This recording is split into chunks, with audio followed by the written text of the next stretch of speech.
আসসালামু আলাইকুম বন্ধুরা, কেমন আছেন সবাই? আলহামদুলিল্লাহ, আল্লাহ রহমতে আমরা ভালো আছি সবাই।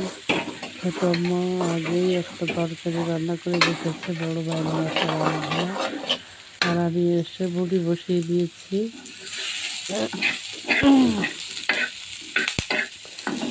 আর হচ্ছে মরিচ দিয়ে রসুন হলুদ লবণ দিয়ে মুসুরি ডাউল ঘন করে রান্না করবো। এই হচ্ছে আজকে আমাদের রান্না বান্না।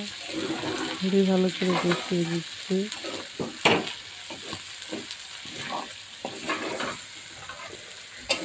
এক হাতে ক্যামেরা আর এক হাতে নাড়তে গেলে পুরোই চিটচাট হয়ে যায়।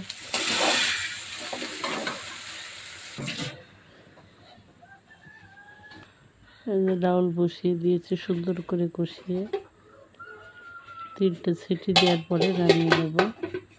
এই ডাউলটা কিন্তু অনেক মজা লাগে। সেটা ধনিয়া পাতা দিয়েছে, একদম ঘন ডাল। ধনিয়া পাতা অল্প করে ধনিয়া পাতা দিয়ে দিয়েছে, টেস্টটা আরও বেড়ে যাবে। এত ডাল এবার বড়িটা ছোটো করেই রেখে দেবো, কারণ অল্প আছে, সেদ্ধ সফটে থাকবে আর ঝোল টেনে ভাজা ভাজা হয়ে থাকবে। গরম ভাতে খেতে মজা লাগবে, এই জন্য অল্প আছে চুলাতেই রেখে দেবো।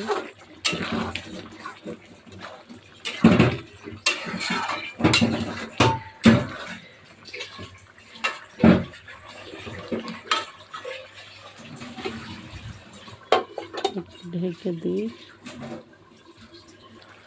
এবার একটু ভাজা গরম মশলার গুঁড়া, ভাজা জিরার গুঁড়া দিয়ে সুন্দর করে নেড়ে ছেড়ে এবার লাস্ট ফিনিশিং ঢেকে দেবো। আর এই হচ্ছে বায়ের মাছ রান্না। সবাই ভালো থাকবেন, সুস্থ থাকবেন। ছোট্ট একটা ভিডিও শেয়ার করলাম। ধন্যবাদ।